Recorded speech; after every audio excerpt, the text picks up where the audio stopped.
Alright, everyone, welcome to Friday Night Magic at Four Horsemen Comics and Gaming. I am Ryan O'Loughlin. With me is...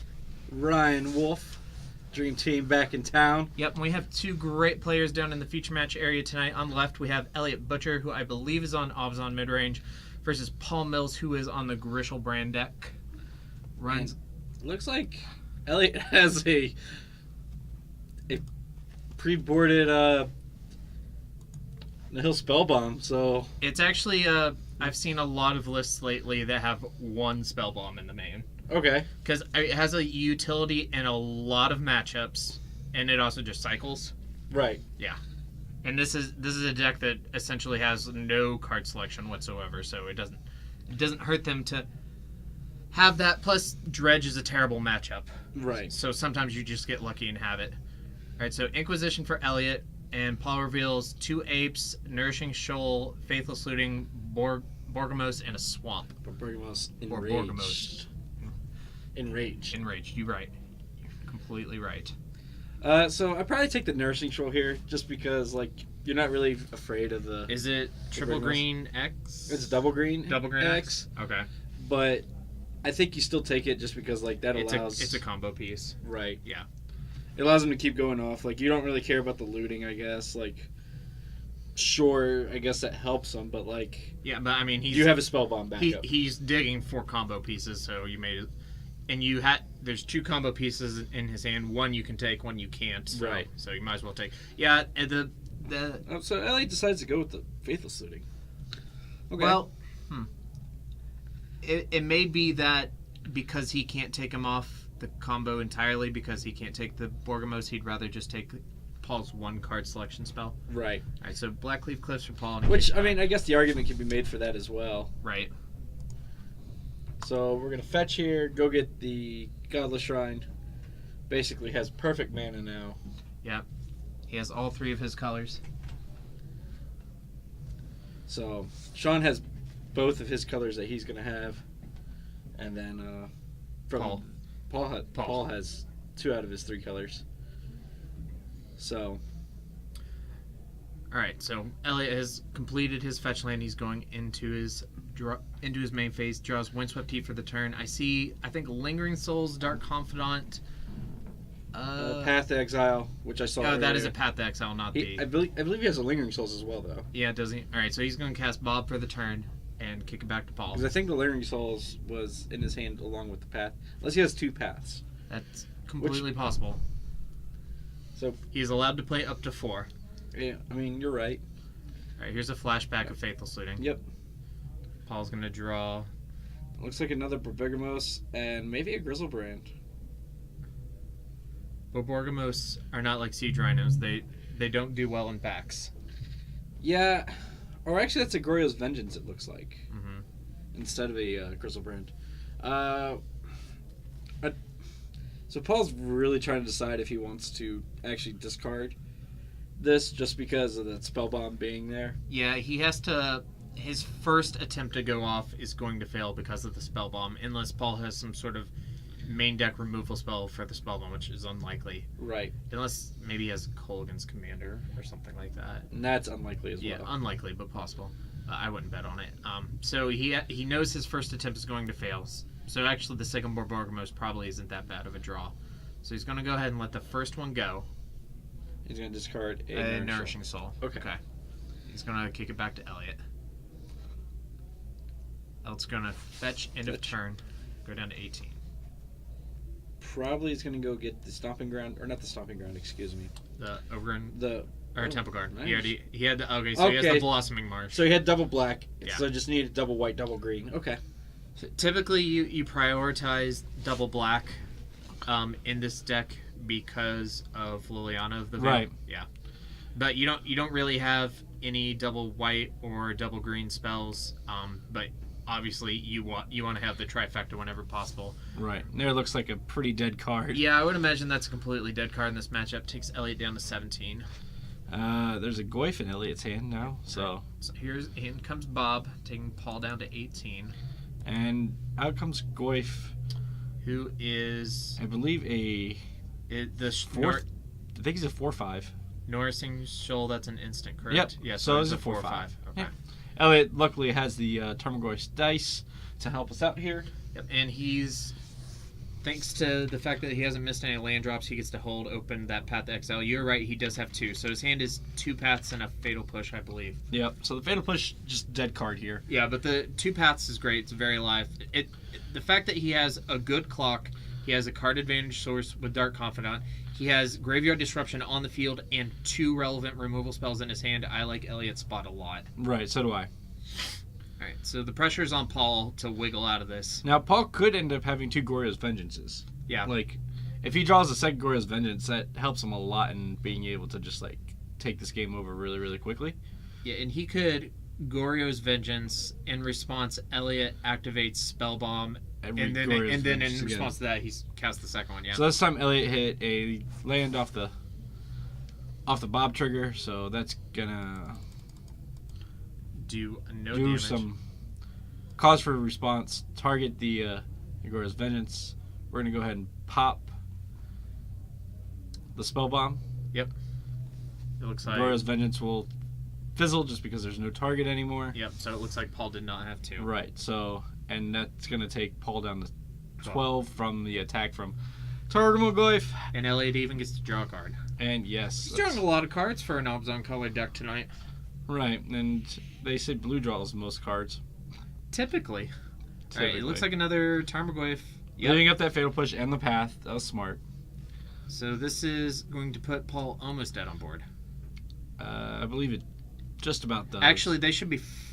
if he has a way to grow the Goyfs, because... Actually, so that Goyf... Oh, no, so the... Because it's not a... The Goyf shouldn't have been 4. Right? Well, or no, I guess... The artifact went into the graveyard. So right, and the instant got replaced by the Goryo's Vengeance. Yeah, so... So, okay. He's still 4/5s, just a different 4/5s than they were previously. Correct. No more sorcery. Or no, there is still sorcery. No more creature. Okay. Paul's going to fetch down to 11. Draw for the turn. He's got to draw really well here. If Elliot has a way to get a creature into the graveyard... But there's no... Yeah, so there's... If Paul fetches... then Elliot can Fatal Push his Bob and attack with lethal Goyfs. That's a stretch, but it's something that could happen. Or if Paul plays the other Simian Spirit Guide to just kind of get a creature out. Don't they exile, though? Well, just to play it. Just to play it. Okay. But, yeah, then he can Fatal Push. But Paul knows about the Fatal Push. Right. All right, so reveal Swamp. Draws a Godless Shrine as well. Oh, no, another Bob. Yeah. All right, well... I think we just go in. So Liliana here would have been great. Yeah. So you can discard that other Bob and have lethal. then it'd be lethal. That's another line, a more likely line to happen. All right, so Paul's down to 1. I believe Paul has Force of Will. No, I believe Paul has another Nourishing Shoal in his hand. Yeah. So Paul's may do that to stave off the next attack, but it is for 10. So I don't know if that's going to be enough to keep him alive.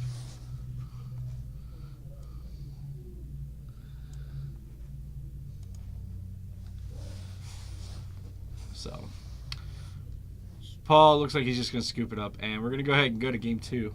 I'm not sure exactly what Grishoalbrand brings in out of the sideboard here to try to combat Abzan. Obviously, they don't get like a cage or anything like that, but like I believe Elliot's just on the value Abzan deck, so not the combo. Yeah, it's just the mid-range deck. Right. Okay. The Jund that's white. Yeah. Sacrificing Bolts and Kolaghan's commands for Path to Exiles and Siege Rhinos. And Lingering Souls. Primarily Lingering Souls. Okay, that makes sense. Yeah. I think Elliot here, he probably takes out the slower elements of his deck and the spot removal that doesn't deal with giant creatures. So you might see him take out Lingering Souls and Fatal Pushes and bring in more Graveyard Disruption and more Hand Disruption. Right, and I'm seeing he's already pulled out he pulled out a Collective Brutality, a Thoughtseize, 2 Surgicals, and another Nihil Spellbomb. So he seems pretty set up for this matchup. Paul looks like he's bringing all 15 cards, is the way it looks right now. Yeah, I'm curious. I'm not like real familiar with... So it looks like he's bringing out... So he may be taking out the Goryo's Vengeances. Is he trying to be less graveyard reliant post-board? Right. I believe that's what happens, and then he becomes the Through the Breach deck. Okay. At this point. I like that.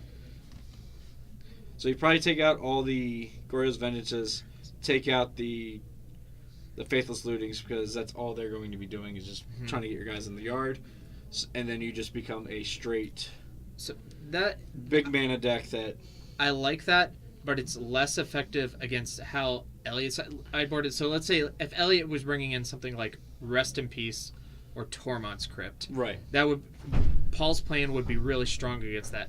But because Elliot's bringing in Nihil Spellbomb that still draws him a card, and Surgical Extraction that still has synergy with Elliot's hand disruption spells, then this doesn't exactly dead Paul's plan. Right. Or Paul's plan doesn't exactly dead Elliot's cards.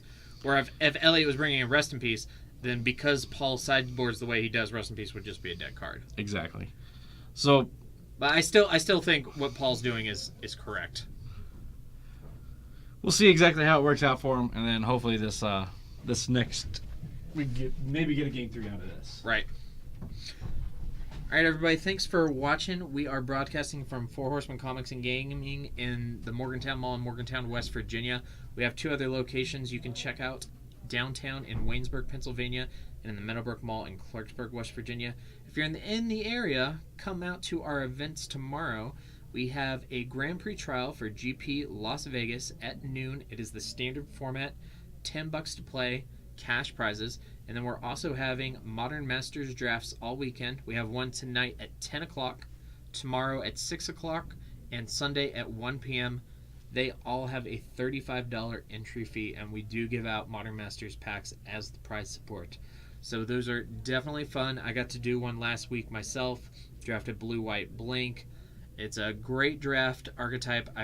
Haven't heard really anything negative about it from the players. Definitely come and check that out if you haven't done it yet.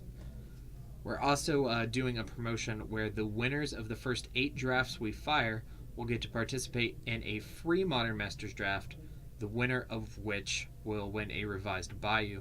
And we still have 2 more seats to fill in that free draft. So the next 2 winners of tonight's draft and tomorrow night's draft will get in on that. And then hopefully we're going to fire 8 more drafts and do it again and give away another Bayou. Alright, so it looks like Elliot and Paul are done sideboarding. They are shuffling up and presenting to each other. I'm going to see a good game 2. Not taking sides here, but I'd like to see Paul get this one and force it to a game 3.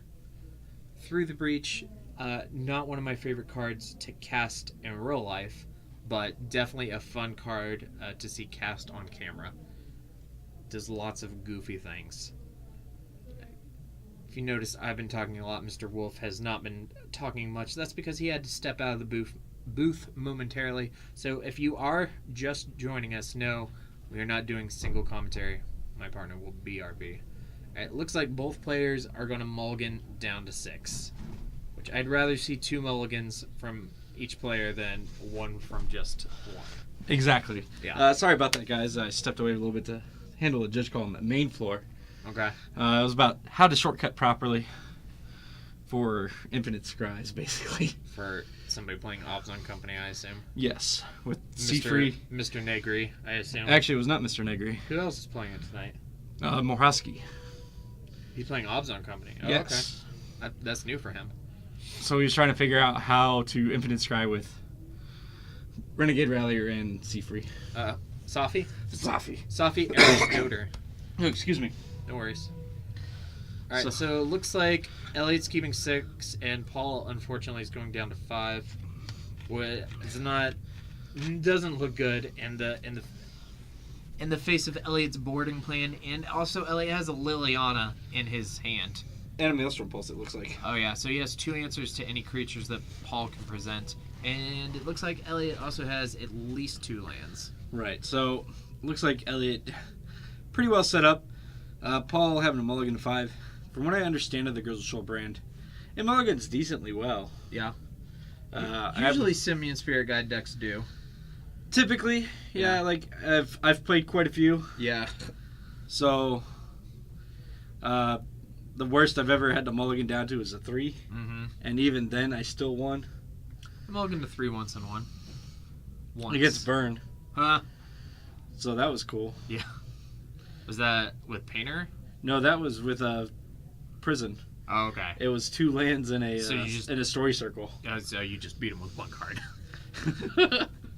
that makes sense. I resolved story circle on turn 3. It looks like Paul's scrying to the top, and Elliot is gonna keep it on top. Yep, and then just draw it. 'Cause I'm confused. All right, so we know what he did. Oh. Did Paul? Oh, Paul doesn't have any lanes. Okay, all right, okay. I understand. So that looked a little sketchy for a second, but we got it. All right. So here's Grimflayer. So Elliot has disruption and a clock, and Paul has no lanes. Yeah, that's. All right, here's a Grimflayer. Thankfully for Paul, he does not have delirium. Right. So. All right, down to 18. But we can get delirium very, very quickly here. Yeah. So Elliot is resolving his Grimflayer's combat trigger. Looks like he's decided on just throwing 2 lands in the bin. Yep, so he has 1 type for delirium, putting a Tarmogoyf on top, it looks like. Yep. Showing him that he has 2 lands. Yep. So, okay. I think he can play Swamp Liliana here. Right. And then tick it up, and then this will most likely give him a 2nd card type for delirium. Right. So here we goes for the discard, the Berbergamos, and the Maelstrom Pulse. Maelstrom Pulse. Alright, so that Goyf will be a 3/4, and Grimflayer has 2 cards. And Paul fails to draw a land again. Alright, Elliot. I think this is just about done then. Yeah. So he plays Shambling Vent for the turn. Attacks. I can't read that. I'm sorry, Paul. Can't read that. I'm sure whatever it was, we'll read it off. Yep. Later. So Paul's gonna go down to 16. Elliot's looking at a path. I want to say Dark Confidant, but maybe it's a Collective Brutality. I think that's a Collective Brutality, just from the side art. From what I can tell. Unless it's the new Skrillex. Right. So there's an instant. So now he has 3 types. Yep. All right. Elliot does have a Dark Confidant in his hand. It looks like he's debating between Tarmogoyf and Dark Confidant. Right. I think you just play the Tarmogoyf here. Like, it's another clock. Yeah. Oh no. I mean, I think you're in a really good position, and it probably actually matters very little. Maybe he just wants a chance to draw more disruption. Right. To push there's his a Blood advantage. Moon. Yeah. Okay, so Paul brought in Blood Moon here. Which is fair. Like, Elliot probably only plays maybe just that swamp and that forest. Right. So if Elliot just decides to discard a Tarmogoyf here, like... So here's Inquisition. Like, that actually just turns his clock really, really ridiculous. Yeah, that means... So we haven't been updating the life totals at all, but I believe Paul's actually down to 12 here. Oh yeah. Sorry, I was just following the dice. That's it. 12 sounds correct. Wow. And so, like I said, I believe that he was on the Through the Breach plan. Yeah. But I wonder if his hand had 2 Simian Spirit Guides and a Blood Moon in it when he decided to keep it. I guarantee that's probably what it was. Yeah. And that way, like, he could have just like tried to Blood Moon Elliot out of the game. But unfortunately, Elliot has most of his lands that he needs. He's hit Paul twice. Yep, since the last attack. So I think now he's trying to decide if he wants to discard the Goyf with Liliana just to turn on the Delirium, or he just wants to play the Goyf. Well, playing the Goyf would be more damage in the long run. All right, so here's a swing for 4. I think Paul's going to be at 10 here. Likely not to matter much. Looks like a Plains, Lingering Souls, and I don't know that. I think it's an Inquisition. Inquisition. And he's just going to dump them all in. Yep. And then play Goyf. Play the Goyf. And leave up Path, probably. Yep. Path/Fatal Push, even though he probably doesn't have the Fatal Push. Yeah, I would imagine those are out of his deck. That is a pretty big Goyf. I believe he's a 5/6. Richie, this is game number 2. big old 5/6 Tarmogoyf. Thank you, enchantment. Yep. Alrighty. They're going to update the dice for us. Yeah. He's at 12. Okay, so we missed something somewhere. That's okay. We are on the correct path now. All right, Paul's going to draw for his turn. Hey, look, a land. A mountain. So he only has 2 because he only has 1 spirit guide left. Right, and then there goes 3 points of damage for Elliot off of the Liliana. So he's down to 16. All right, Paul did some damage. Yeah. I believe Elliot's just going to discard the second Liliana. Yeah, that'll give him delirium. Yep. So now 9. That also makes the Grishoalbrand should make it a 6/7. With the shambling vents, he can just kill Paul this turn. I believe so. Well, he has 11 power without the shambling vents, I believe. No, he has 12 because of the planeswalker bumps right. up to 6 so, power. Well, Paul can discard a shoal to a shoal. Does that gains him 2? 2, so he'll be at 2. Yep. So too bad Elliot didn't attack with that shambling vent. Yeah. All right. Trigger. And a whole bunch of stuff that probably doesn't matter at this point. Yeah. Oh, he even has a surgical in his hand. Well, these are the. This is from the Grimflayer. From the Grimflayer trigger, and he just decides to keep all 3 on top because it doesn't really matter at this point. They're also all pretty strong draws. Right, so he's just gonna throw out the other Grimflayer. I've got all these things. Yeah, I don't think there's a draw. Yeah. All right, Elliot's gonna get this one 2-0. We are going to quickly hop downstairs since we're not even halfway down on the clock. We're going to try and get you guys another match. We will be right back.